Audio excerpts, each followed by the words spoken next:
Are you supposed to close an in-out spread? And I know.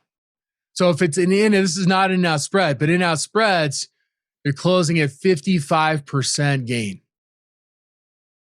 Okay. Or 30% if it occurs in the first 3 days. So you saw Don last week entered a spread and got out the exact same day because they had 30%.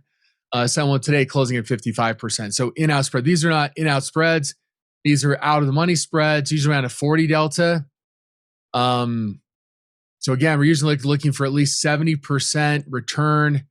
In this case, we just rolled the SLV from SLV from 23.25 to 25.27.